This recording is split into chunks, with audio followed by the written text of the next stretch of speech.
Cheers,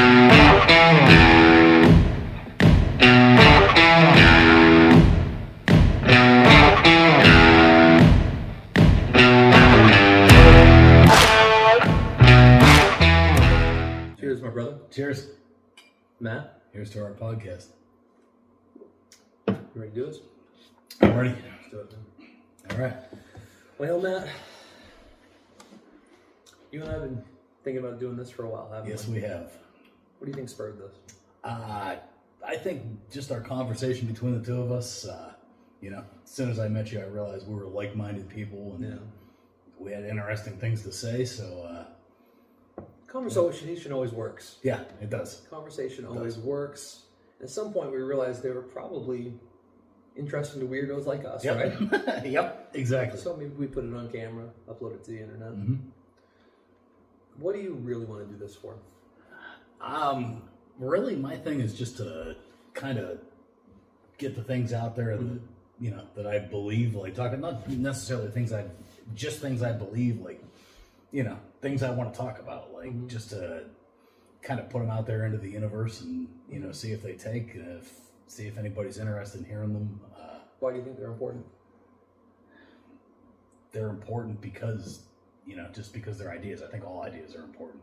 Absolutely. Even bad ones. I mean, I think most of mine are good. I like to think so anyway. We all think But sure. But you're right though about the bad ones, because you have to contrast light with dark. Yeah. Like there has to be something to tell you this doesn't work in reality. Mm-hmm. Change, grow, Yep.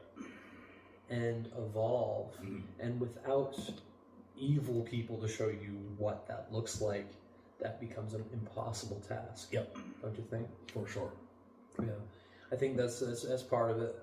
And folks, this is why we're going to call ourselves The Original Liberals. Original Liberals. We're taking back the name.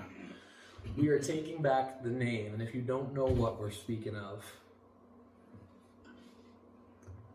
liberal had a very different context 200 years ago.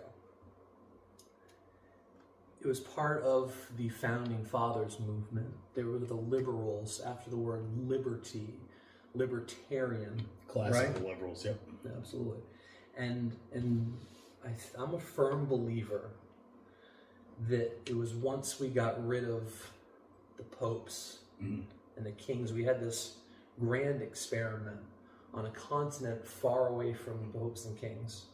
And everybody who came here had a taste of that freedom during those colonial years that they realized was different from what they had left. They had hopped on that boat, and they had the cojones to leave their families and everything they knew behind to go conquer a new frontier. We're the descendants of those people. Yep.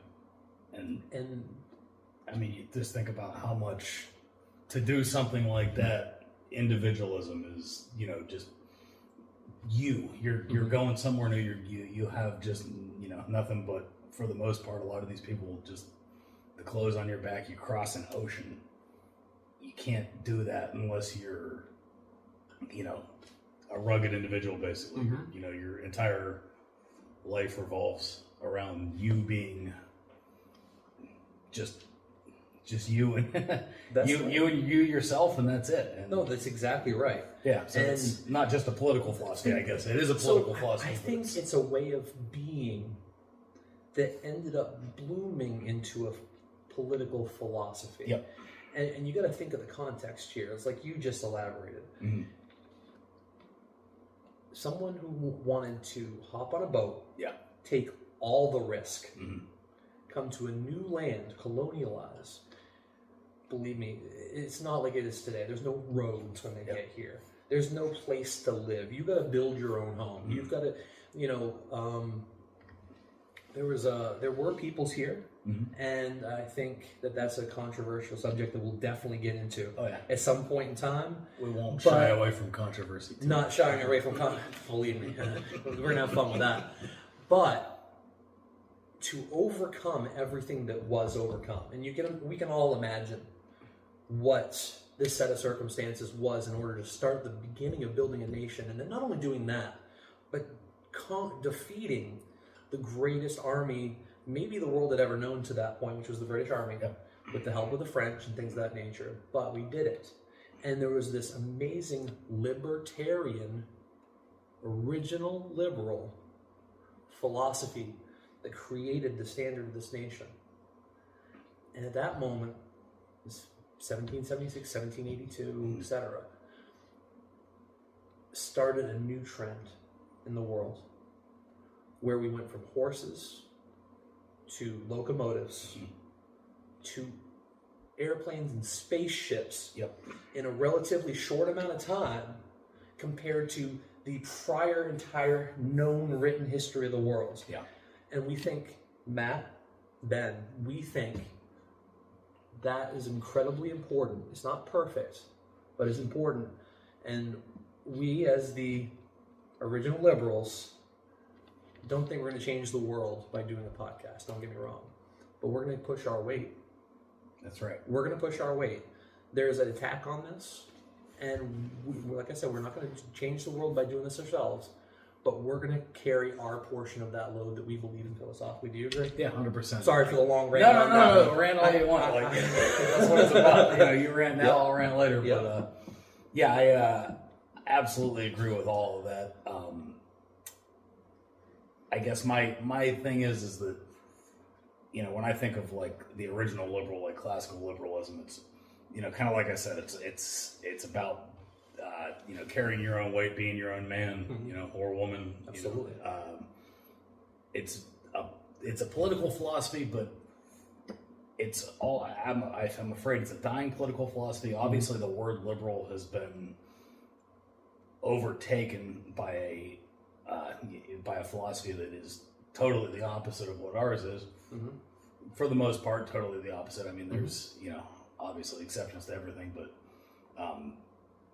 I think we want to focus on kind of bringing it back, bringing back the original meaning and, kind of talking about, what kind of people we are and, anything from day-to-day life to, philosophy, whether it's political or, dare I say religious or absolutely, all the fun stuff, all the good stuff, absolutely, and that's what I think the podcast is going to be about. And this thing's going to evolve as we do it, obviously, but this is kind of the basis for it. I think so too, man. I think somewhere deep in who you are, probably just I don't want to talk for you. Sure. But somewhere deep within me, this is important because I feel like, and I think I'm not alone, I think a lot of people out there feel like something's backsliding. And maybe they can't put their finger directly on what it is, but they feel that something's wrong. There's something out of place. There's something that's changed. And I don't know if you want to say since COVID. I don't know what you want to say since 1900. I don't know if you want to say since the Road Rules and Real World Challenge came out in the 90s. Honestly, I think all of that. It's incremental. I think that since COVID is, without a doubt, the most noticeable. Like, what I've seen happen in the world in the past 3 years is absolutely terrifying. For sure. I was already thinking about it before that. And like you said, 1900, you can start it wherever you want. It's absolutely. There's I bet if I was going to pinpoint, and I don't know if this is the time in the podcast to do it on whatever, I would start 1913. Ron Paul used to say, "Repeal 1913." If I'm mistaken, please forgive me. If I'm wrong on that year, I want to say it's 1913. And if it was a different year, then let me know in any way of contacting us, whether it be through the comments, etc. But I want to say it was 1913 that the monster from Jekyll Island was created, if you know what I'm talking about. I don't, so. You don't? No. Okay. No. So, enlighten me, please. The international banking system decided that this growing, industrialized nation is becoming a great power in the world. They wanted to take over its financial system, and that's when the Federal Reserve was created. Gotcha, okay. It was also, if I'm not mistaken, and please correct me if I'm wrong, was the same year that the federal income tax was instituted. Gotcha.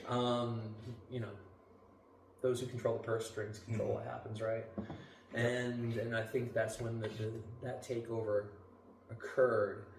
And from that point on, there may have been an incremental slide back towards what we escaped through what used to be popes and became kings prior to that was probably pharaohs, Yep. but kings. And then I think in the absence of popes and kings, there became communists, where it was another way to consolidate power and wealth into the hands of the few. Now, don't get me wrong, capitalism has its problems too, where we see corporatism, right? And where corporations have outsized influence with our political system. Yeah, for sure. And I think these are all things we're going to talk about in depth. Yep. As we go forward. I think there's so many interesting topics, and again, this is an expression of why you and I are doing this, in the sense that I think there's a million ways you and I both want to go with this. Am I wrong? No, totally. Everything I'm saying, I'm sure you and I could have a half an hour discussion on every time we get together, we have a half-hour discussion. Yeah, something exactly. like this, which is which is why we're kind of doing why it. we thought we should do it. Do a podcast. Matt, what do you think about what I just said? I mean, I don't know if it's the right way to put it, especially considering this is my first podcast. Mine too. And please be easy on me. All right. I learned a lot. If you got the years right. Who knows? Yeah. I'm just going from the cuff here. No, man. they're good points. Society has changed. Society was one way for a long time. It changed rapidly into something productive. Not just productive, but I think good, something good and productive. What is that something? What do you mean? I mean, capitalism, personal freedom, Absolutely. Personal responsibility, rugged individualism, I guess, that. Do you think there's anybody who would disagree that we started as a libertarian nation, as maybe the first libertarian nation? I don't think anybody that knows what they're talking about would disagree. Okay. But if you look at the Constitution and just the arguments that they had, when this government was first set up, there were a large group of the founding fathers thought that the Constitution was way too powerful of a federal government. And, the arguments were the liberals, I guess, what would be considered a liberal back then would have been, and I'm not sure. Thomas Jefferson. Sure if that terminology. Thomas Jefferson, right? Sure. Yep. Absolutely. It's do we want? Is this Constitution create a government that's too powerful? Today, the constitutionalists are the ones that want to take the power away from the government for the most part. The originalists, And to me, that's just amazing that, the ones that were in favor of the Constitution as it's written now were the ones that were in favor of a more powerful federal government, which, obviously Which is not really the case, is it? Or am I missing what you're saying? What do you mean? Do you mean the name, or do you think the actual people themselves? No, I think. Ask me the question again. I'm not sure I understood it. What I mean is, Trump, from what you're saying, is the people who are in. Actually, please reiterate for me, because the way I took that, and maybe I missed out on it, was that you believe that the people who were in favor before of a small government, a less powerful government, are now the exact same people that. No, not that they're the exact same people. Okay. You had two camps. You had a camp that was in favor of the Constitution the way we have it, and then a camp that was in favor of a much weaker, form of government. So so you're talking about, because the Constitution, would that be libertarian? I mean, that'd be very liberal. I'm just saying that there was a group that was even more libertarian than that. So like almost like anarchists? Yeah, they're looking at essentially. maybe not anarchists, but a much less powerful federal government. And, I don't necessarily know. I think the Constitution's great the way it's the way it turned out. Yep. I think it's the greatest document absolutely that was ever conceived. Because it can be changed if it needs to be changed, and it's needed to be changed, and it was changed. But how could they, there's no way they could foresee 250 years into the future and what threats would evolve, how society would evolve. I mean, I'm sure. I think in the Constitution they worried about treasonous people within the government, subversive inside elements. The worm in the belly of the whale to rot it from the inside out. If we ever got to be that point where we were a whale, which we are, and I think there are ways to try to stop that from happening. But people are, people, and especially people with a more power hungry bent may not be encumbered with a necessity to do the right thing at the cost of doing whatever's necessary. Yeah. So they'll do whatever, and they're clever. They're not dumb. They're not No. dumb because they're evil. They're very smart. Yeah. If you call it evil, and that's maybe a bad word, but they're very smart, and they'll find ways around things. And I think the fact that the Constitution has covered us as long as it has, and still upheld our rights to self-defense, Mm-hmm. and a lot of the other things that we often take for granted, I think that's a testament to how brilliant these men were. Mm-hmm. And it's not right to say, oh, these men were slave owners. Everything they did was wrong. We need to throw out everything and restart. 100% agree. Right? And isn't that the argument? 100% agree, yeah. What do you think? I mean, I think that, yes, they were brilliant. Mm-hmm. They created a system that... They were imperfect, but yeah. Absolutely imperfect. Yep. And they knew it, you know? Yep. They knew they were imperfect. They knew why they were imperfect. Sure. But they created a system that is designed to, and has, for the most part, 250 years later, protected individual, which is the most important part of it, individual freedom, individual liberty. So, and that's why we're here. Yeah, absolutely. We love that. Sure, that's who absolutely. we are. We still have appreciation for it. I don't think you and I take this for granted. And I think there's a lot of people out there, and especially anybody who's probably watching this, or comes back, in future episodes, and then wants to go see our origin episode here tonight. They're going to come back because they agree that something has changed, and it's important to get these ideas out there. Yeah, for sure. There's a lot of, I think a lot of the modern problems are, I mean, for example, freedom of speech is definitely under attack. It's under attack from tech companies right now, more than anything else. I think government plays a part in encouraging censorship. I think censorship's horrible. That was proven when Elon Musk Yeah. bought Twitter and started going back through everything, and he released, if you look into it, you'll find it on the internet, proof that the intelligence services had a directive for old Twitter, prior to being X, to keep a narrative alive and to squash another narrative. Again, this is something for you to go down the rabbit hole. If you haven't heard about this, please check it out. But don't let me cut you off. Yeah, no, you're good. Yeah. You're good. Yeah. Yeah, but that's the kind of thing that has to be stopped. And, when you go back to the Constitution, it's hard to figure out how that document can be used to stop a private company.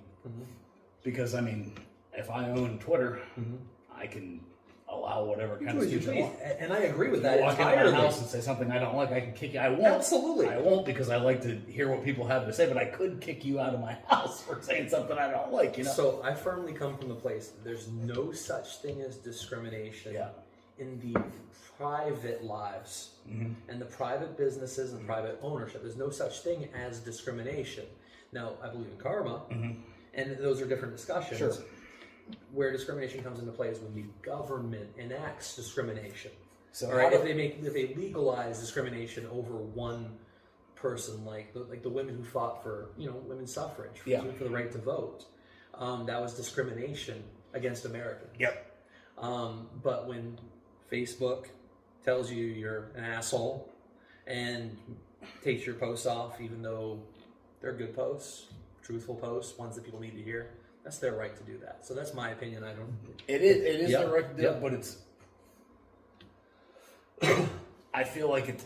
I don't just feel like I think it's fair. It's obvious that there's one side that's being shut down and another side that isn't. Sure.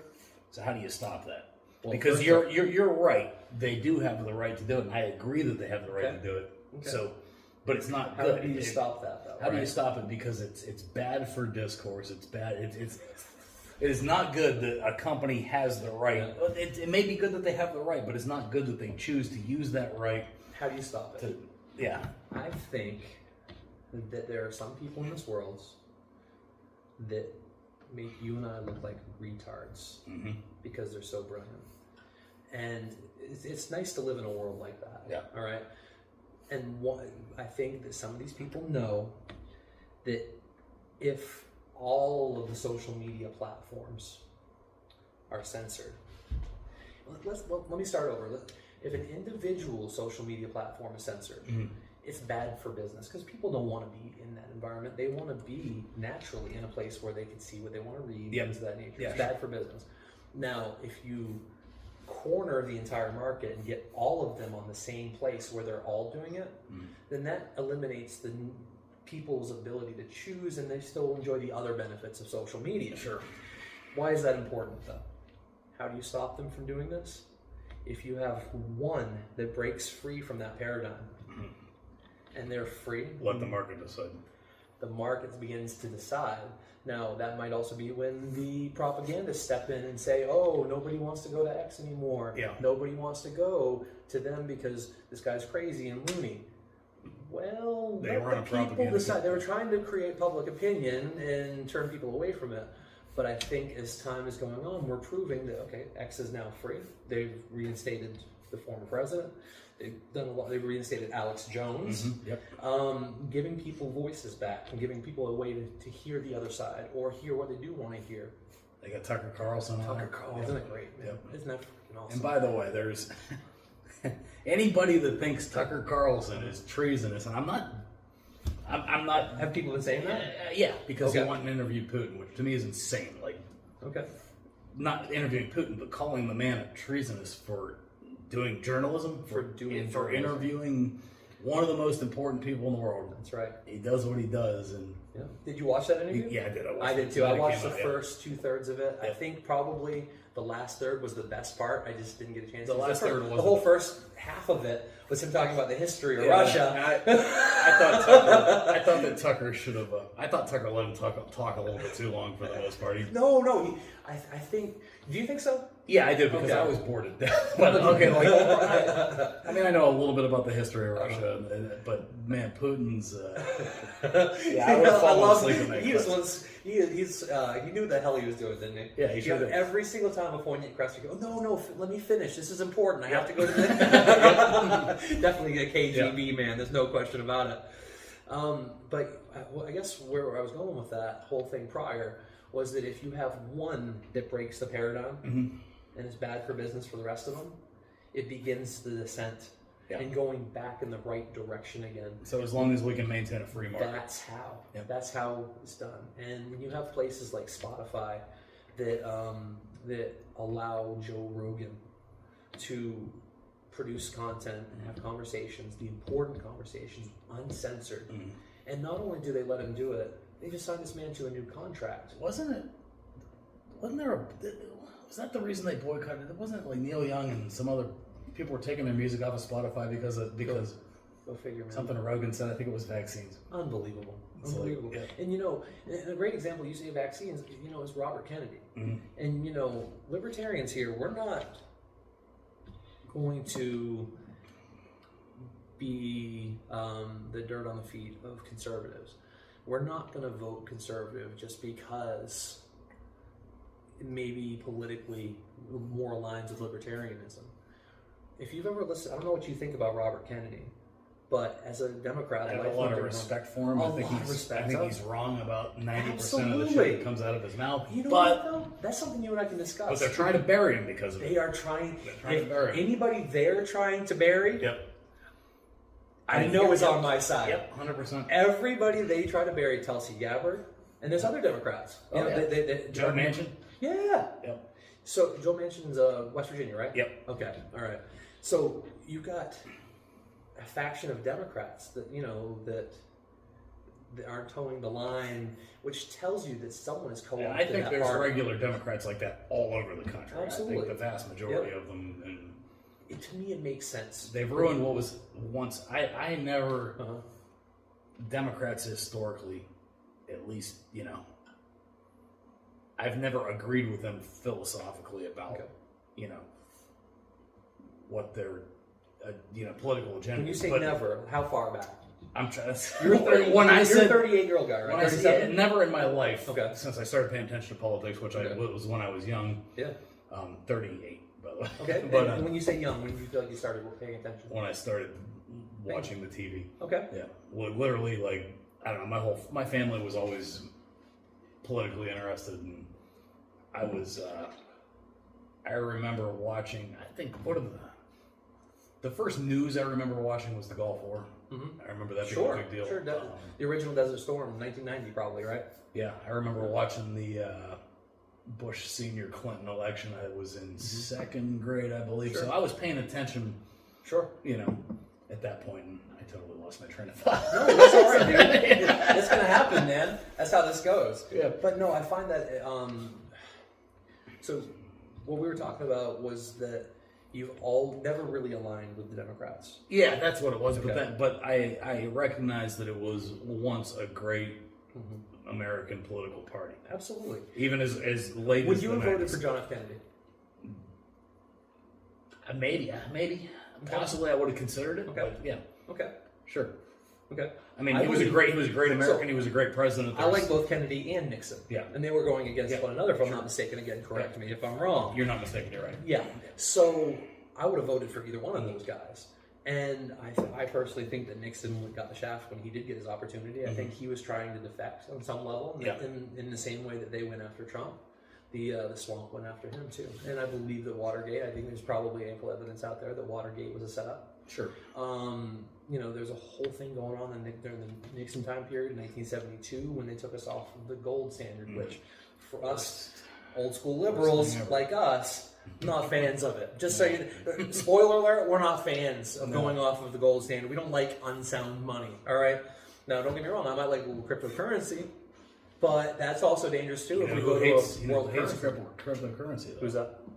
The liberal, the new liberals, not the us liberals. Sure. Oh, you mean the communists? Yeah, the communists. So I'm going to be really intolerant, and for lack of a better word, I'm going to call them either the woke, or the sheep, or the socialists, or the neoliberals. Neoliberals might be the best word, considering. I said I like sheep. Sheep works bad. All right, and that's, you know, if you hear me go bah, you know what I'm talking about. All right. So with all that in mind, I think we've got plenty to talk about. I think from my own personal agenda going forward, I've got a litany of topics that I feel are personal to me. If you don't mind me telling a little bit about myself. Go ahead. All right. Been a business owner for a long time. I started at 14 years old on a lobster boat up in Maine. My first jobs has taught me a lot about ethic.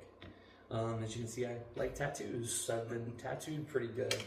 I've been the master of a large Masonic lodge. I've been a Freemason for almost 20 years. I'm 41 now, but it's been pretty close to 20 years. I can talk a lot about there. I have an interest in, I think you and I both share interests in some out there shit, right? Yeah, totally. You like quantum physics? I love quantum physics. We don't understand but we're going to try to talk about it. Talk about it for sure. We love philosophy. Yep.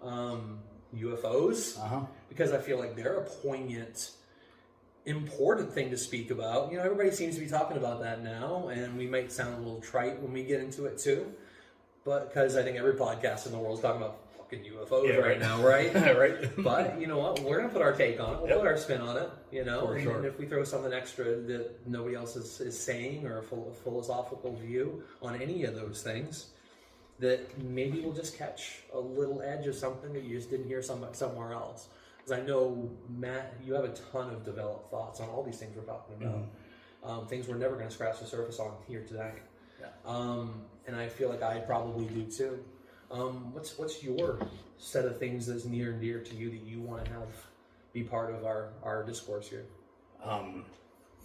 Things that are near and dear to me. I mean, I just kind of want to let it go where it ends up going. I mean, obviously there's, you know, we've talked a little bit about politics, but politics, philosophy, you know, I'm like Ben said, wildly interested in like cosmology. Like I don't until the math shows up, you know, I like the philosophy behind the cosmology. Sure.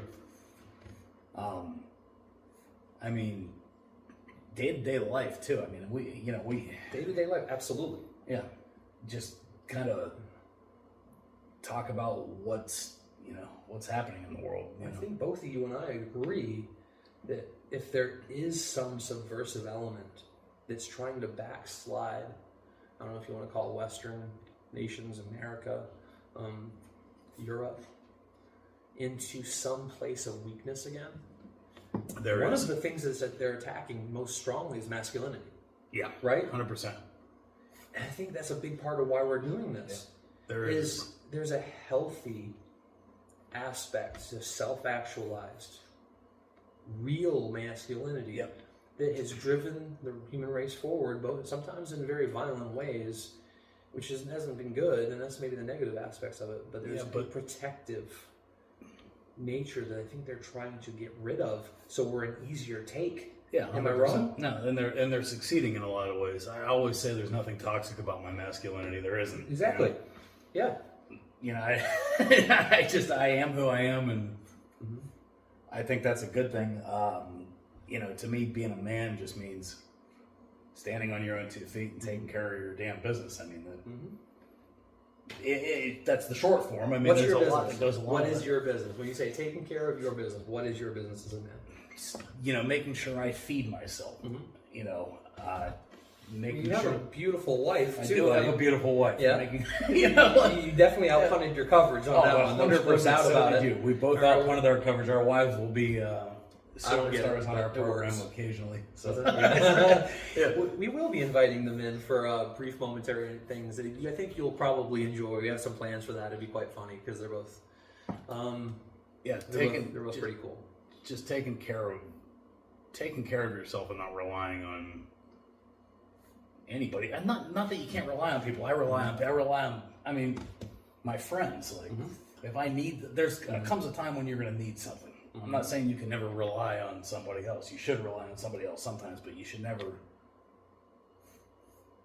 take that for granted and assume that somebody else is going to come, you know, clean up your fucking mess. Absolutely. And that's, to me, that's part of being an industrious man is to have a group of people you care about, people that care about you, who are capable. You know, everybody loves to have a guy somewhere, you know, like I got a guy that can do this, or I got a guy who can fix my car, I've got a guy that can do my tattoos. Everybody loves to have a guy. Yeah. But that's part of being an industrious person. That's not what we're talking, you know, that's nothing wrong with that. No, absolutely. What it is I'm not a car guy. I don't I mean, yeah, right?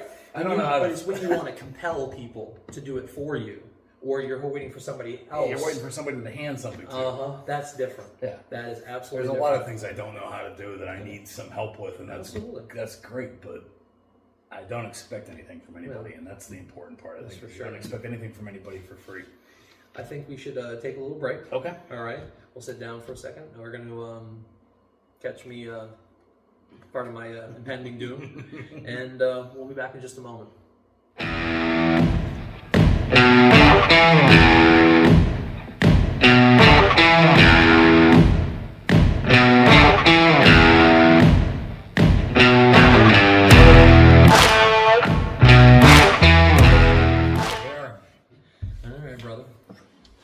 So we were part two of our little voyage through why we're here and why we're doing this. Again, we are the original liberals. The original Matt and Ben. Cheers to you. All right. Thank you for watching us. Absolutely. We appreciate you. If you like, if you like the tenor of who we are and what we're saying, please follow, like, subscribe, whatever it is. We don't even know what media platforms we're going to be going to. Sure. So at this point, we're just shooting from the hip, man. Yep. But anyways, really should I think we should talk about that too. We probably both prepared separately in our minds, to ourselves, but we didn't. We've been talking about doing this for a month and a half. We've had some basic conversation about the kind of stuff we want to talk about, but we did not come into this episode with. Well, I agree. Yeah. We wanted it that way. We wanted it to be an organic conversation. This is going to be very organic. There's no script here. Yeah. Now, going forward, we may actually have times when Matt is the host and he brings a topic that we're going to discuss for the whole episode. We don't know necessarily how it's going to evolve. But we may have episodes where Ben brings a topic too. It does the same, Mike. And I don't mind doing that a little bigger. It'd be fun, I think. Yeah. But the real fact of the matter is, we're just going to say what we feel is important. Yep. For sure. But right now, This is just getting to know you and getting to know us. And this is your man cave, Matt. Tell me all about it. This is we bought this house 10 years ago, and when we looked at probably 50 houses. My wife wanted a lot of very specific things. She wanted You're being a good man. She wanted the open concept. She wanted a nice sized piece of land. And all I cared about was the nice sized piece of land. So nice sized piece of land and I didn't. When I bought the house, when we were shopping for a house, I wasn't thinking man cave. But when we looked at this house, immediately it checked all of her boxes, or at least 90% of her boxes. And we were sitting in the living room, and I was like, okay, this is the one. Yeah. This room was like an extra living room, and I told her, I said, if we buy this house, please give me this man cave. Yeah. I didn't say I'm taking it. I said, please give it to me. Yeah, please. And you can have the rest of the house, and I'll put all my tacky shit, sports stuff, gun safes. I'm going to build a bar. That too, man. Yeah. And I think a lot of men do. It's their environment. We're trying to make a life for them.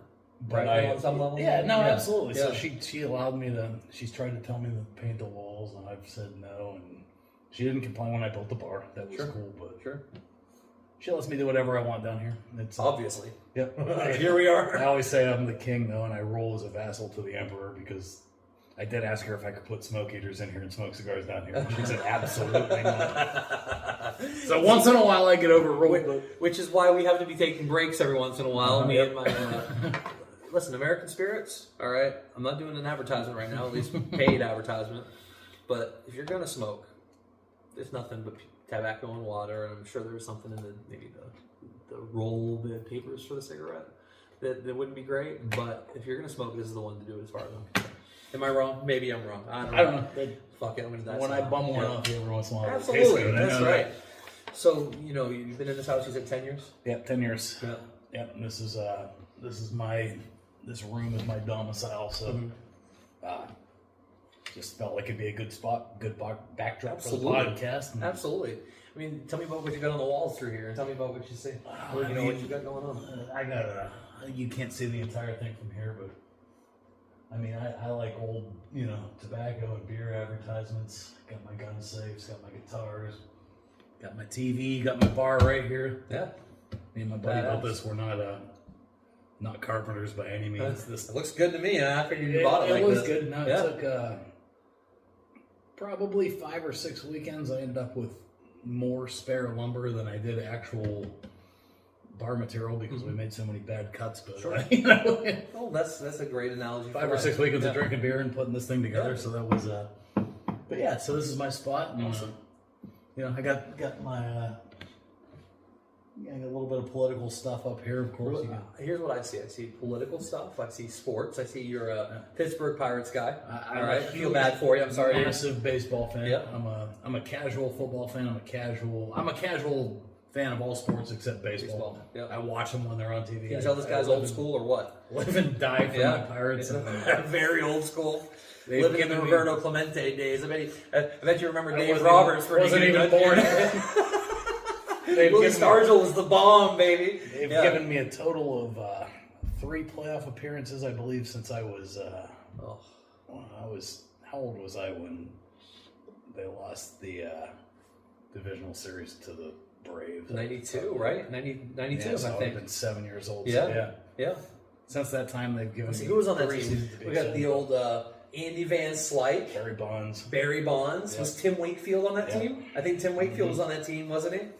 Barry Bonds, Bobby Bonilla. Yeah. Skinny Barry Bonds. Not giant forehead Barry Bonds after Balco. Let's see, there was some players on that team. Yeah, man. it was a good team, and it was. But I was young. Right. And then they went into 21 years of losing every single 21 losing seasons in a row. That exciting for a few years. Sorry, buddy. No, it's okay. Hey, cheers. You know what? I buy the baseball package every year. I pay to watch these. I pay to watch them every night. But what are you gonna do? See, that's exactly why this man is a libertarian. All right, he's able to stick with the losers like us because libertarians we don't win ever. All right, we get our guys that pretend to be Republicans every once in a while. And they do decently, like Ron Paul or whatever.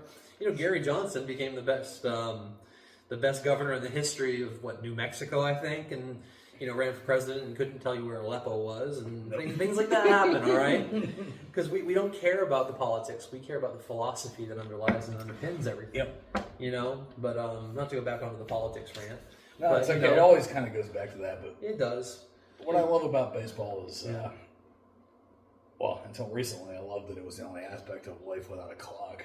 Mm-hmm. Oh yeah, absolutely. That's a great point. Well, they fucked that all up though. Now there's a pitch clock. There's a pitch clock. Which I agree. There's no stopping progress. It makes the game go faster, but who cares? But anyway, the whole point of baseball was to be able to take your friends and family out and have a beer and a hot dog with no clock, no pressure at the park, and get away from the industrial factory that you just worked 74 hours in because Henry Ford hasn't invented the 40-hour work week. Wait, did Henry Ford invent the 40 hours? Absolutely, man. I learned something today. Yeah. He was, from what I understand, he was the prime mover behind the first assembly lines. Yeah, I know and he believed that he could run everything on a 40-hour work week. And he actually gave pay raises if you were married. He gave pay raises if you had children. And, some of the neoliberals might not like Henry Ford for some of his stuff, and they may say bad things, but the fact of the matter is that he paid extra for disabled workers, people who couldn't get hired somewhere else.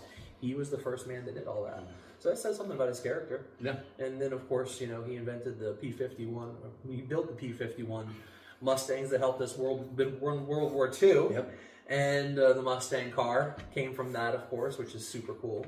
Talk a little bit about the Mustang car, if you like, Ben. No, we don't have to go into that. I just, I've driven a couple Mustangs in my day. And I may or may not have a Shelby GT500, which I enjoy driving around, 760 horsepower, enjoy myself. But, that's just stuff, that when you do a lot of the right things in life, certain things come your way. Yeah. And I think that's going to be a big part of the philosophy we talk about here, too, is that there's a couple ways to get ahead in this world. One of them is to write laws and force people to do things the way you want them and collect the checks by doing it. Whether that be knowing ahead of time, like Mr. and Mrs. Pelosi, about what laws are going to affect what companies and place your bets on Wall Street the proper way. Whether it be through force, fraud, coercion, right? But really the way that any self-respecting man gets ahead in this world is to provide to others. I guess it's Dale Carnegie, if I remember right, who said that if you want to dine with classes, you have to sell to the masses. And that's the right way to do it. And that's what this capitalistic expression of libertarianism is that capitalism is, in my opinion, it's not a thing, it's not real. All there is liberty. And the liberty's philosophical expression of that is free voluntary trade. And I think capitalism could properly be defined as a fake word used to demonize liberty in the economic arena. It's interesting. I've never thought about that before. Yeah. I believe capital... How do you feel about protective tariffs? Oh, you mean protective tariffs against... On imports. Yeah. I mean, that's always kind of a... So the Constitution in the libertarian society only extends to its borders. Okay. In my opinion. I agree with you. I was curious. We never really talked about that before. To its borders. And that's, why... Borders are important. There are a lot of libertarians, or old school liberals, who will make the argument that it's wrong to put up border walls, for example. Because all people are people, and if you believe in libertarianism, it applies to them. But I think that's a very short-sighted stance. Yeah. In the sense that what we have is an influx of people coming to this nation that have no interest in naturalizing. There's a reason it used to be called, when we were kids, immigration and naturalization. Yeah. People have forgotten that term, and I think there's a reason they deleted that term from immigration and naturalization because they don't want Americans who believe in liberty anymore. They want people coming from places that have never been raised in that. that not only may vote in their favor, but That's the main thing they care about. well, there may be more. What we've got here is we know that there's at least 30,000 Chinese, almost all of male military age, who are being imported down into South America and making the voyage with the caravan, as they call it, of immigrants that are coming this way.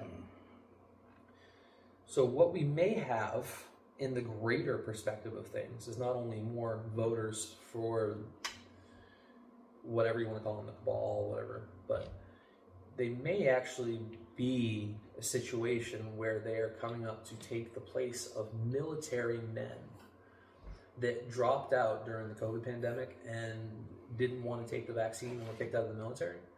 So these independent-minded men are no longer a part of the military. And they're dwindling numbers, and of course, if you're a military leader, you need to have numbers of men. Yep. So what you do is you can replace these men with people, give them citizenship based on their service in the military, right? Mm-hmm. And then you also have a new class of soldier that may not say no if you ask them to take immoral orders. Yeah. Have you ever heard this theory before? No. Okay. Hope I'm not being too loquacious No, here. But, so I think for a long time nobody worried that something could happen domestically because military men are also Americans, right? They have families. They were born here. They were naturally. They're part of our society and our culture. The liberty. They grew up with all that. They are Americans. And a lot of them are incredibly patriotic. I wouldn't say that would be the case if you replaced 1 million of those men with people who were born elsewhere and have no concept. They may be willing to take orders no matter how unpatriotic those orders are. The only thing that's dangerous. I hear you, and it makes sense, but I don't see them requiring any military service of these people. It's just like you come in and hear you. I mean, that's something. Please, is that let what us they're know. doing? Please let us know on this. I believe that this is a part of the agenda. It could be a long-term agenda, but what I'm seeing is they're coming in and getting shit immediately. Like you know, I do think I think that the way our society is going, you're not going to see as many. You know, full disclaimer, I've never served in the military, so I'm not, you know, from that viewpoint, I just don't think that, I feel like the number of people volunteering, and I don't know what the numbers are specifically, but the number of people volunteering for military service is going to, probably already going down, it's going to continue to go down, just because, you know, everybody's all about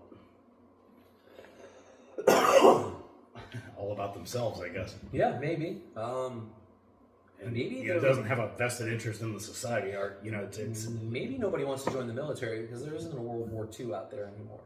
I think a lot of good men, myself included, and both of my grandfathers included, and I'm sure you as well, Matt. You know, if you were faced with the prospects of what was occurring during World War II, you may have signed right up. Oh, an existential threat to the war. Yeah, absolutely. But we haven't had that in a long time. Don't you think the military loses its luster? They're less heroic. Yeah. When you go through a series of Vietnams, absolutely, Iraqi and Afghani and Syria. I mean, is this really? None of those things were an existential threat to America. No. Like if we had lost World War II, maybe they were, but we don't understand why they were. Yeah. And let's be fair. Maybe there was a vested interest in America overall for its health to do those things. A vested interest is different than an existential threat, though. Exactly. Well, not necessarily. But not... You're right, not necessarily. But not definitely. Like, if we had lost World War II, we definitely...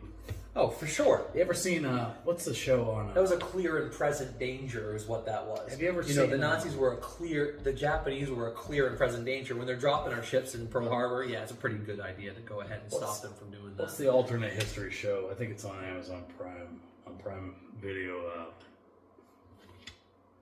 where the Japanese and the Germans won World War II. I've never heard of it. Wow, completely drawing a blank here. No, I'm drawing a blank. We'll circle back to it if you come back with that name, because it sounds interesting, for sure. It is interesting. Yeah, it's a good thought experiment. Yeah, and like the Japanese ruled the western, East, right? Or the western half of America. Yeah.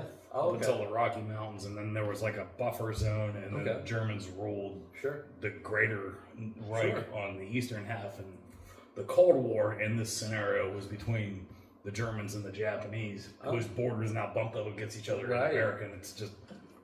But that's the kind of shit that, I mean, nobody knows exactly what would have happened, but that's what I'm saying. Like, if during a war like that, everybody signs up. But. And I saw Elon Musk make this point, and he was right. We as America did something unheard of in human history at the end of that war. We stopped. Yeah. We were the big gorilla, the 400-pound gorilla. Mm-hmm. We could have taken over the world at that moment. Yeah. We could have just taken... It would have been a hell of a fight against Russia. Wasn't it Patton's suggestion? Was it Patton? Well, I think Patton... He suggested that we just continue going right on into Russia? Patton wanted to fight Russia, yeah. Yeah. Patton wanted to fight wars. He wanted to fight wars, right? Yeah. This is the exception in human history, that not only did we not take over the world when we could have been. Mm-hmm. We could have made a libertarian world if we wanted to at that moment. We could have made an asshole, or whatever we wanted to do. That was ours to take. But instead, we rebuilt nations. Yeah. Which, this is why we're here. Because America is that kind of place, in my opinion. And that's what place it was, and maybe it will still be. I don't even think it's an opinion. I mean, I don't know if I would say the world was ours to take. Dude, we had nukes. Who else had nukes? Yeah, but were we going to just nuke the living shit? We could have, yes. Okay, you've got a point. Human history. You've got a point. Who had the opportunity to continue nuking the world and chose not to? Yeah, you're right. Yep. Just us. It was prime time. Yep. And we chose not to, because America is something different, in my opinion. Yeah, absolutely. Right. It's and we get so much hate from the neoliberals, not just America, but the West in general. Mm-hmm. Western society is not a bad thing. To me, it's a good thing. There's nothing perfect about anything, but yeah. No, for example, we're the first. Western society is the first society in the history of the world to put an end to slavery. I think so, right? Definitely. At least it's very close to. There are. I don't know how many millions of slaves in the world today, but there's not one single government-sanctioned official piece of chattel property in the world today, and there's a reason for that, and it's because the West ended it. We get blamed for colonialism. We get blamed for slavery. Slavery is fucked up. Let's just get that. Sure. It's fucked up. But we, as a society, not me, not you, but as a society, the West decided that it was bad, ended it within its own individual borders, and then imposed, through its strength, the pressure on the rest of the world to follow suit, and now there's not a single country in the world where it's legal, it's officially legal to own a slave, and that's a good thing. Do you know what year it was? I don't care how much hate I get for saying it. Oh, and that's fine. Yeah. Absolutely. We're here to be controversial. Sure. We're here to say the things that they don't want you to hear. Mm-hmm. I'm here to say the things that you don't want to hear. I'm here to say the things that they don't want any of us to say or talk about, because even if I'm wrong, which I've been wrong a lot in my life, and I'll continue to be wrong a lot more going forward. And I'm sure you'll all let me know all about that. I want to be wrong, because then I have the opportunity to be right if I admit it. And I can learn, and I can grow as a human being. But do you know when the last, and I think this is 100% true, and check it out later, but you know what year it was the last country still had sanctioned slavery? Like 1981. That's exactly. It was like 1988. Yeah, it was the 1980s, man. It's insane. It took that long. But it was somewhere in it was an Arabic country, I think, or maybe North African. I don't know exactly which one. I don't remember exactly where it was either. I just thought it was an interesting thing when I saw that. Yeah. All the way up to the 1980s, there was still sanctioned slavery in this world. Now, don't get me wrong. There's private slavery. There's a lot of sex trafficking. There's a lot of bad things in this world. This world is fucking weird. But I believe you've got to count your blessings and the positives from where it's really coming from. And when you really figure that out, we went from a brutal world to one where you can get peanuts on airplanes within a couple hundred years. And then you can't get peanuts on airplanes anymore. I know. They're trying to take it all away from us. They're trying to take it. This is why we're here. All right. We demand peanuts on airplanes. Yeah. I want to smoke on airplanes. You know, is that line? I want to smoke in my man cave. You know when the last year you could smoke on airplanes was? I'm gonna guess. I don't ever. I was born in 1985, and I don't ever remember seeing anybody smoking on an airplane. But I'm gonna go with 1986. 1969. Wow. And that was the same year we put a man on the moon. All right. How many times have we done that since? Right. Get smoking back on airplanes. Fuck the smoke. Bullshit.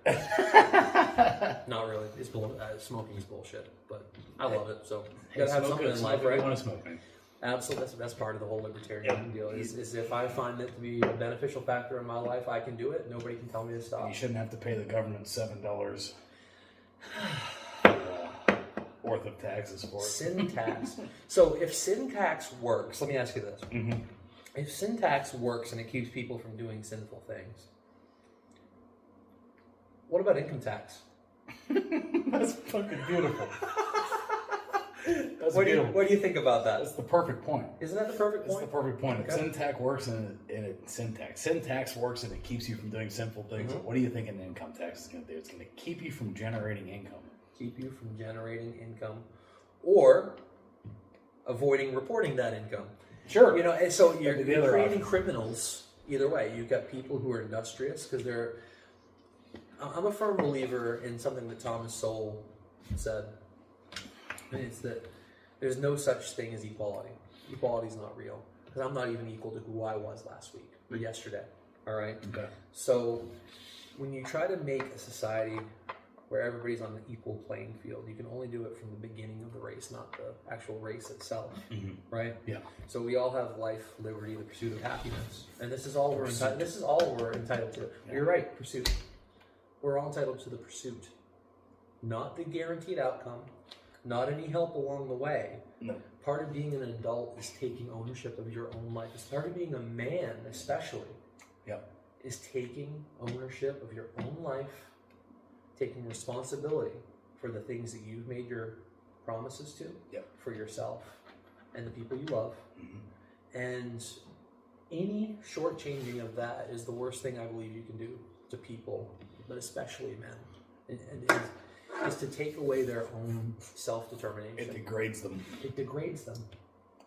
Every time you subsidize someone for not succeeding, you're incentivizing them to continue not succeeding. Yep, and they do it all the They'll time. never grow. They never learn. It's the worst thing you can do to a human being. It's a lot like women who've been told since the moment they sprouted tits when they were 14, oh, you're so beautiful, and then given everything. It's continuously giving something unearned is a great way to fuck someone's head up. Yeah. Don't you think? 100%. And why are we doing this to a whole society? Why are we doing this to a whole society? I think it's being done on purpose. You think it's being done on purpose? Yep, Yeah. I do. I think it's being done on purpose. To what end? I think Let's go down the rabbit hole. I think that they want. I think that they give things to people for free to make them dependent, to take their will to succeed and their will to really live, like, so that they can make them subservient, so they vote the right way, so that they pay their taxes, like, you know. Is it an easy way to buy a vote? It's the easiest way to buy a vote. Okay. Yeah, you give somebody something, they'll vote for you, but it's the goal is to change society in general. It's to eliminate people like you and me who think independently and don't want shit from anybody. That's right. Create a society full of drones who do, and it's very important that they fail. It's make them believe that they can't live without you. Yeah. In philosophy, there's something called the Hegelian dialectic. All right, and this is called the problem, reaction, solution loop. Is where you create. If you want to rule people, you can create a problem, especially if you're in a place of leadership and power. You can create a problem on purpose, manufacture one.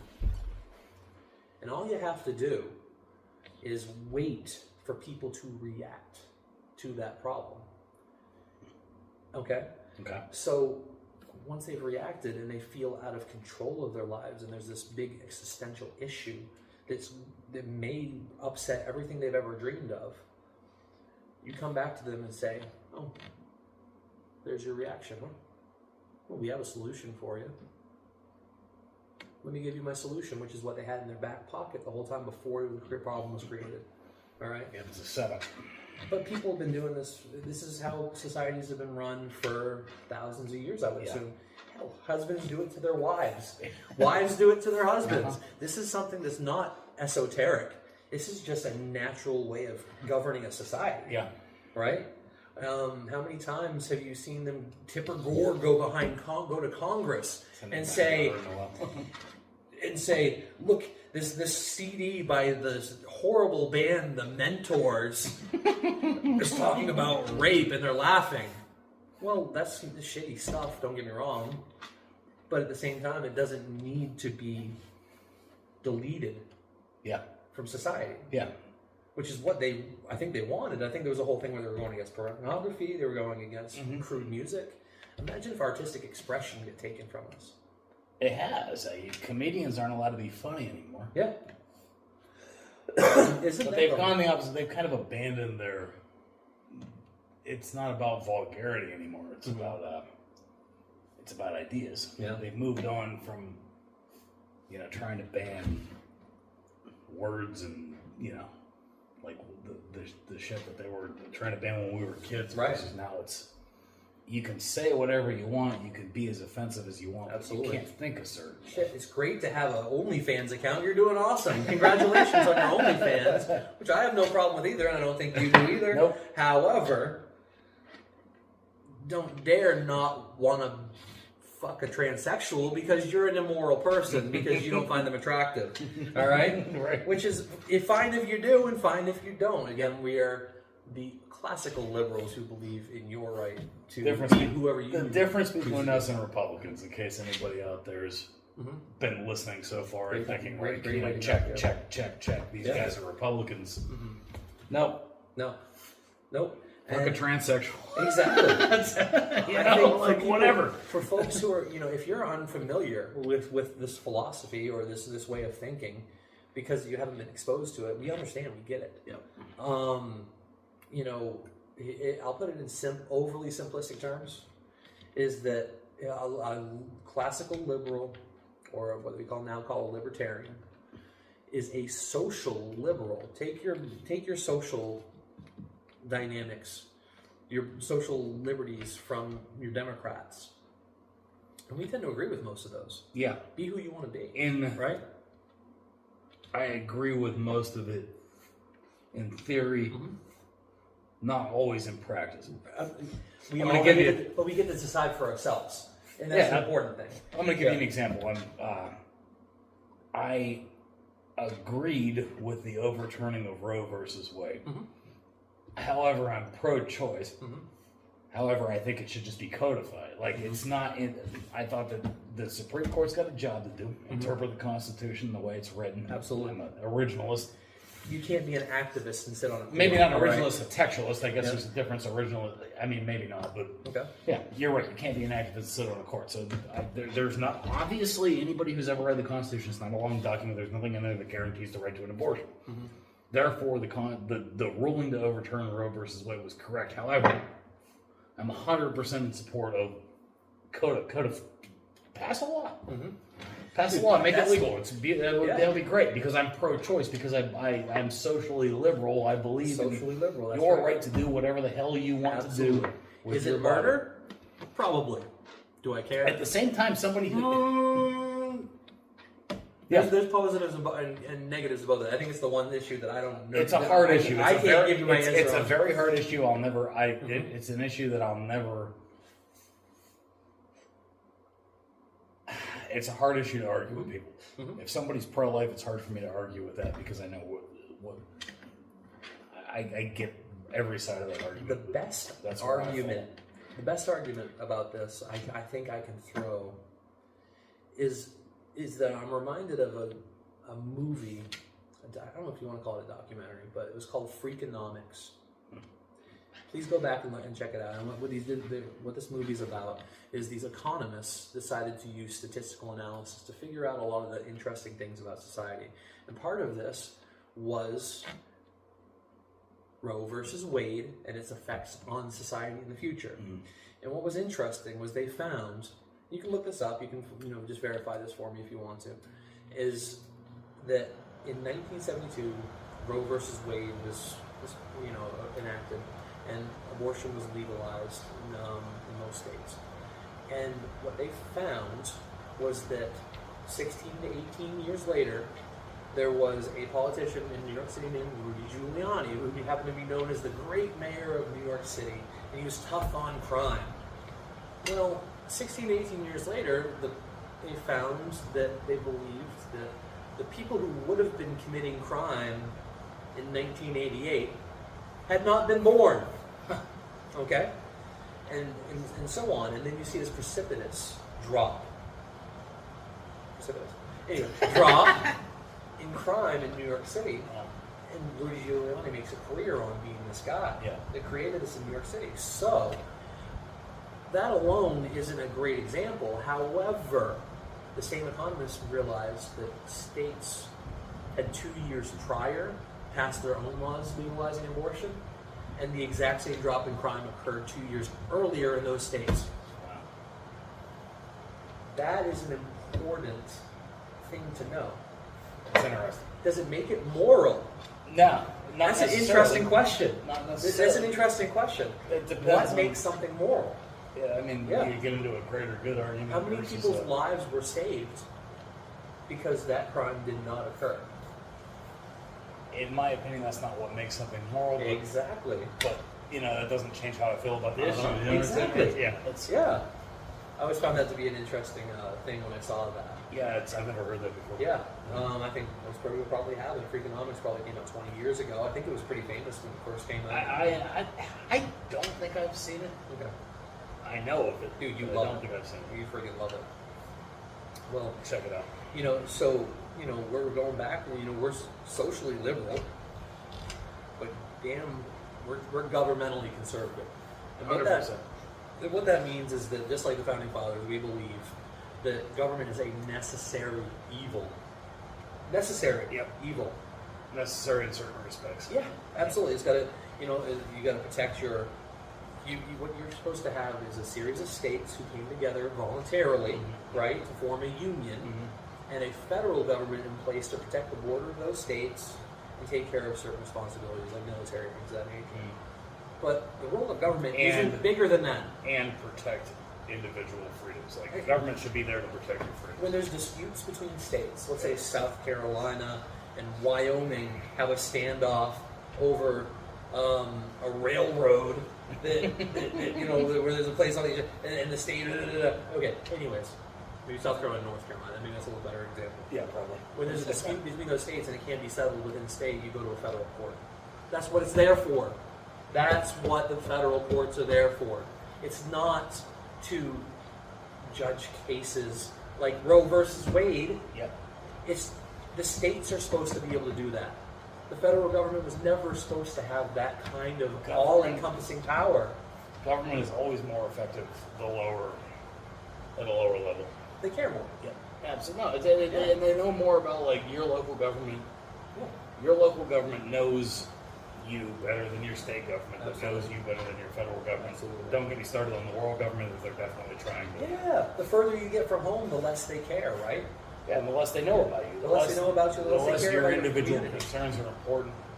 Yeah. And the communities, that's, to me, how we evolved as humans to live in small communities, small tribal bands. Yeah, absolutely. It's definitely in our DNA, and that's how we were supposed to live, in my opinion. So, how does anybody believe that one giant centralized bureaucracy is supposed to take the place of all small government, which it really does, and it tries to superimpose on everybody, and then it's made eminently corruptible. Propaganda. And a tool of corporatists that want to squelch competition through regulations, right? You know, that's a great way to make a big business, is you get there before anybody else, and then you make so many regulations that nobody can come up behind you. Then you can have essentially the monopoly. You might have one, you know, Coke's always going to have a Pepsi. Yeah. But how many more Pepsis are coming out? None. It's nobody has the money to provide that kind of service and get to that level anymore. Yep. Because it takes too much money to overrule, to get around all the regulations that are holding them down before, you know what, Coke and Pepsi can afford it. Nothing wrong with Coke or Pepsi, they're both great companies, just saying. You know? Yep. So this is all based on a federal government that stifles competition, and competition creates growth, and competition creates better products and services for a lower price. Yep. And people grow and they have incentive. And this is what, you know, the opposite of that is why your communist nations fail. Is, boy, they got it all figured out except for that last part where people are motivated to do anything when they're getting the same shit as the guy down the road who doesn't give a fuck about working hard. Yep. Right? It's been proven over and over and over again. Yep. Well, Over and over. I say we take one more break and we'll come right back to Let's it. do it.